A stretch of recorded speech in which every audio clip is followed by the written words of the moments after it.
जय हिंद मेरे प्यारे साथियों। CICPSI LDC एग्ज़ाम सक्सेस में आप लोग सभी को मोस्ट वेलकम। अभी हम करेंगे जो जीके खजाना वाला क्लास करेंगे, जिसमें आप लोगों को दिया जा रहा था जो स्पीडी से जीके का कुछ क्वेश्चन करवाया जा रहा था। चलिए अभी शुरू करते हैं, ज़्यादा बात ना करते हुए। देखिए आज हम पढ़ेंगे भारत का परिचय। तो ये जो चैप्टर होता है भारत का परिचय, ये जियोग्राफी जो हमारा भूगोल का होता है, भूगोल से संबंधित है। तो सबसे पहले देखिए, भारत का परिचय जानने से पहले हम लोगों को देखिए इसमें बोले है कि भारत का, इसमें आपका स्थिति, भारत का स्थिति क्या है। तो सबसे पहले हम लोगों को थोड़ा बहुत विश्व को जानना चाहिए। विश्व के बारे में थोड़ा बहुत जानेंगे तभी हम भारत के बारे में जान सकते हैं। तो हम लोग जानते हैं जो हमारा विश्व है अर्थात पृथ्वी है, ये पृथ्वी ऐसा गोलाकार है और इसी का बीच बीच में ऐसा एक लाइन खींचा हुआ है जिसको बोलता है 0 डिग्री अक्षांश। इस लाइन को बोलते हैं अक्षांश और ऐसा लाइन को बोलते हैं द्राघिमांश। इसका बारे में भी आपको बताएंगे। तो सबसे पहले आप देखिए ये 0 डिग्री अक्षांश, इसका नाम क्या है? इसका नाम है विषुवत रेखा या भूमध्य रेखा। अभी क्या करता है, ये जो भूमध्य रेखा है, ये भूमध्य रेखा जब पृथ्वी को दो बीचों में बांट देते हैं, इसमें देखिए दो बीचों बीच बांट दे रहा है। ये हो गया आपका, हम जानते हैं ऊपर वाला हिस्सा होता है नॉर्थ और ये वाला होता है हमारा साउथ। तो ये क्या कर दिया, ये हम लोगों को बोलता है नॉर्थ हेमिस्फीयर और ये बोलता है साउथ हेमिस्फीयर, अर्थात उत्तर गोलार्ध और दक्षिण गोलार्ध। ठीक है। तो हमारा भारत का स्थिति कहाँ है? भारत का स्थिति इस जगह में है। भारत का स्थिति इस जगह में है। तो हम लोगों को क्या जानना चाहिए, हम लोग क्या क्या पता चल गया कि भारत का स्थिति देखा जाए को तो हमारा है उत्तर गोलार्ध में भारत का स्थिति है। अगर वही आपको पूछ लेगा कि द्राघिमांश के हिसाब से कौन सा है, ये तो अक्षांश हो गया। अभी जैसे आप ऐसा एक लाइन खींचेंगे, ये समझ लीजिए कि आपका ये 0 डिग्री अक्षांश हो गया और भारत का स्थिति इस जगह में है। तो ऐसे हम 0 डिग्री आपका द्राघिमांश खींच दिए तो भारत का स्थिति क्या हो गया। ये द्राघिमांश क्या कर दिया, पृथ्वी को दो हिस्सों में फिर से बांट दिया। ये बांट दिया, एक पूरब, ये आपका पूरब, ये पूरब हो गया और ये आपका पश्चिम हो गया। तो हम उस हिसाब से क्या, भारत का स्थिति कहाँ हो गया?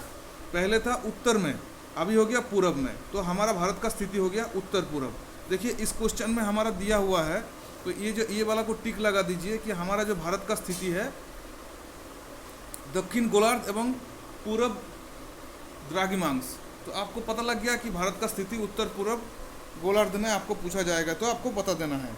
ठीक है। अभी जैसे आपको बताए थे, इस चीज़ को ध्यान रखिएगा, इस 0 डिग्री जो हमारा है, इस 0 डिग्री को क्या बोलता है? भूमध्य रेखा बोलता है। ठीक है। इसी का बीच बीच ये जो पृथ्वी को दो हिस्से में बांटते हैं, इससे 30 डिग्री ऊपर में जब जाते हैं, एक कर्कट रेखा होता है और मकर रेखा होता है। इस चीज़ को भी आप ध्यान रखिएगा, ये 30 डिग्री में होता है, 30 डिग्री। ठीक है। एक को बोलता है, इसको बोलता है कर्कट रेखा, एक को बोलता है मकर रेखा। समझ गए? अभी देखिए अभी क्या है, ये क्या होगा? अक्षांश हो गया हमारा। इस चीज़ को ध्यान रखना है कि 1 डिग्री अक्षांश मतलब होता है 111 किलोमीटर। इस चीज़ को पक्का ध्यान रखिएगा। एक क्वेश्चन भी आते हैं कि 1 डिग्री अक्षांश मतलब कितना किलोमीटर है, तो 1 डिग्री अक्षांश का मतलब होता है 11 किलोमीटर, 111 किलोमीटर। अरे अक्षांश किस काम पे आते हैं? आपको पूछेगा कि अक्षांश किस काम पे आते हैं, यह अक्षांश कितना हमारा अक्षांश है। देखिए इसमें क्या है, ये हमारा टोटल ऐसा पृथ्वी को गोला बना देंगे, तो ऐसा खींचते जाएंगे। आप देखिए ऐसा खींचते जाएंगे तो ऐसा क्या होगा, इधर आपका 90, इधर आपका 90 पड़ जाएगा। मगर क्या होता है, ये वाला जो होता है, ये दो को काउंट नहीं किया जाता है, इसलिए हमारा कुल अक्षांश का संख्या होता है 179। जो अक्षांश रेखा कुल अक्षांश होता है 170, अक्षांश रेखा 179। ठीक है। और अक्षांश का जो है मुख्यतः रूप से प्रयोग किया जाता है दो स्थानों को दूरी को मापने के लिए। दो स्थान का दूरी, जो बीच का जो दूरी होता है, उसको ज्ञात करने के लिए मापा जाता है, मतलब यूज किया जाता है। और जो कटिबंध, ये इस दोनों का बीच में जो इसको कटिबंध बोलता है, इस कटिबंध को निर्धारण करने के लिए अक्षांश का जो हमारा यूज किया जाता है। तो आप शायद अक्षांश के बारे में जान गए होंगे। अभी हम चलते हैं द्राघिमांश। ये जो बीचों बीच जो लाइन खींचा जाता है, इसको बोलता है द्राघिमांश। ये हमारा क्या है, ये 0 डिग्री द्राघिमांश क्या होता है, जो हमारा ग्रीनिच टाइम बोलते हैं ना, तो वो 0 डिग्री द्राघिमांश है। तो हम लोगों को एक चीज़ पता चल गया कि द्राघिमांश क्या है, 0 डिग्री जो ग्रीनिच टाइम अर्थात टाइम नापने के लिए द्राघिमांश का यूज किया जाता है। द्राघिमांश को यूज किस लिए किया जाता है कि द्राघिमांश का यूज टाइम को दर्शाने के लिए किया जाता है। जैसे हम बताए थे 1 डिग्री अक्षांश समान 111 किलोमीटर, 1 डिग्री द्राघिमांश मतलब होता है 4 मिनट, क्योंकि टाइम दर्शाता है तो 4 मिनट। ठीक है,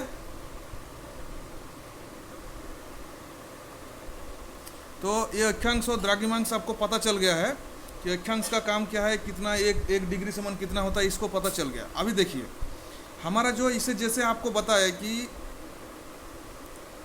ये जैसे हमारा ये द्राघिमांश होता है 0 डिग्री, इसको बोलता है इंटरनेशनल जो आपका मानक टाइम बोलता है, ग्रीनिच जो टाइम बोलते हैं, ये हो गया 0 डिग्री। और हमारा भारत आपको बताया था इस जगह में है, तो भारत का भी एक मानक टाइम है ऐसा खींचा गया है, वो है 82.5 डिग्री।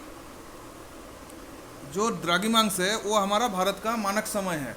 और ये 0 डिग्री ग्रीनिच से हमारा भारत का जो 82.5 डिग्री जो आपका देशांतर रेखा है, मतलब जो मानक टाइम है, ये कितना कितना कितना पीछे है हमारा, कितना आगे है भारत, ये है 5.5 घंटा आगे है, 5.5 घंटा आगे। जब ग्रीनिच में 12 बजेगा तो हमारा भारत में बजेगा, जब ग्रीनिच में 12 बजेगा तो हमारा भारत में बजेगा 5:30 बजेगा। इस चीज़ को आप ध्यान रखिएगा, ये क्वेश्चन भी आता है CICF LDC एग्जाम में। तो ये आपका हो गया।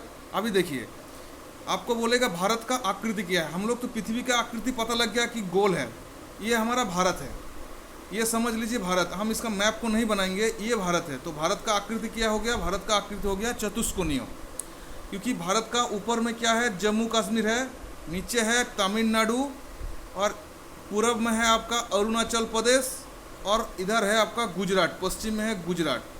तो आपको पूछ लिया जाता है कि भारत का पूछेगा, जैसे दक्षिणतम नहीं, पहले उत्तर बोलेगा भारत का उत्तरतम बिंदु क्या है।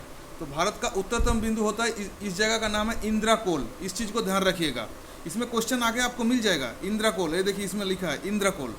और ये देखिए आपका दक्षिण में दक्षिणतम बिंदु जो मुख्य भूमिका बोलेगा तो आपका हो गया कन्याकुमारी। इस चीज़ को ध्यान रखिएगा। और आपको बोलेगा कि मैनलैंड का नहीं है, जैसे दक्षिणतम बिंदु बोलेगा तो आपका जम्मू कश्मीर में जो इंदिरा पॉइंट होता है, इंदिरा पॉइंट या प्लिगमेनियल पॉइंट बोलता है, उसको माना जाता है। और पूरब में आपको पूछेगा अरुणाचल प्रदेश में क्या है, तो अरुणाचल प्रदेश में आपका हो गया, अरुणाचल प्रदेश का ये हो गया किबुथु हो गया अरुणाचल प्रदेश में। और आपका गुजरात में हो गया गोरमाथा।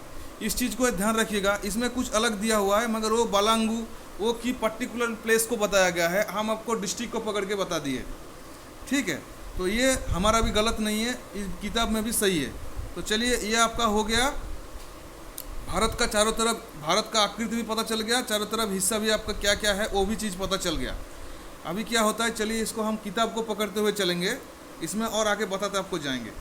देखिए क्या है, तो हम लोगों को ये पता चल गया कि भारत का स्थिति पता चल गया, भारत का आकृति भी चतुष्कोणीय पता चल गया। अभी क्या है, भारत का कुल क्षेत्रफल विश्व का कितना है, जो विश्व का है ना, विश्व का क्षेत्रफल का हिसाब से भारत का कुल क्षेत्रफल है 2.42%। इस चीज़ को ध्यान रखिएगा। हमारा राजधानी है न्यू दिल्ली, सर्वाधिक बोलने वाला भाषा है हिंदी, सबसे बड़ा जनजाति है गोंड, क्षेत्रफल का दृष्टि में भारत का स्थान है 7वां। ये सब मोस्ट इम्पोर्टेंट है, आप इसको क्या करिएगा, आप इसको अंडरलाइन करते जाइएगा। ठीक है, जनसंख्या की दृष्टि में भारत का स्थान है 2रा। विश्व भारत का जो विश्व जनसंख्या का हिसाब से देखा जाए तो भारत में कितना परसेंट है, विश्व का हिसाब से 17.5%, बहुत बड़ा है। जो आपको बताया गया था 2रा, क्योंकि चीन के बाद हमारा भारत आते हैं। देखिए इसमें आपको पक्का ध्यान रखना है एक चीज़ को, ये जैसे आपको हम बताए थे अक्षांशीय विस्तार और द्राघिमांश विस्तार, जैसे आपको नहीं बताया चारों हिस्सा करके जो पिछले में बताया, जो जम्मू कश्मीर अरुणाचल प्रदेश, ऐसा ये इसका अक्षांशीय विस्तार और देशांतरीय विस्तार है। जब हम भूगोल का क्लास, जब जियोग्राफी का, इंडियन जियोग्राफी का क्लास लेंगे तब बढ़िया से पढ़ाएंगे, आप इसको पढ़ते रहिए अभी जीके खजाना में। तो इस चीज़ को आप अंडरलाइन कर लीजिए। उसके बाद देखिए उत्तर, ये तो आपका उत्तर में, हाँ ये उत्तर से दक्षिण का विस्तार, इसका भी पढ़ना है आपको। तो दक्षिण से जो है उत्तर से दक्षिण का विस्तार कितना है आपको, देखिए इसमें उत्तर से दक्षिण का विस्तार, अर्थात जैसे ये आपका इंडियन मैप है, तो ये ऊपर में हो गया आपका नॉर्थ, नीचे हो गया साउथ, मतलब दक्षिण, ये दक्षिण, ये हो गया उत्तर, ये हो गया पश्चिम, और ये हो गया पूरब। तो आपका क्या है, जो उत्तर से दक्षिण का डिस्टेंस कितना बोले, 214 किलोमीटर। इस चीज़ को पक्का ध्यान रखिएगा। और ये वाला जो पूरब से पश्चिम का डिस्टेंस है 2933 किलोमीटर। ठीक है, ये आपका हो गया।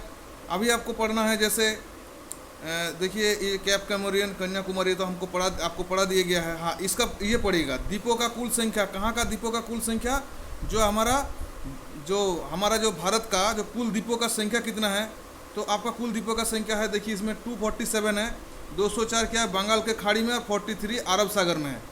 अभी आपको इसमें एक चीज़ पढ़ना है, लक्षद्वीप द्वीपों का कुल संख्या है 36 है। अभी सीमा को भी पढ़ लेना है। स्थल सीमा, देखिए थल सीमा को पढ़ लीजिएगा 15,200 किलोमीटर। तटीय है, तटीय जो तट का कुल तटभाग का कुल है 7,516.5 किलोमीटर। ठीक है, मुख्य भूमि के तटीय भाग, ये सब को अंडरलाइन करिए, ये सब को पढ़ना है, आप पक्का पढ़िएगा। जैसे आपको बताए थे कि भारतीय मानक समय है 82.5 डिग्री पूर्वी देशांतर। इस चीज़ को ध्यान रखिएगा। कहाँ से गया? इलाहाबाद का मिर्ज़ापुर से गुजरती है।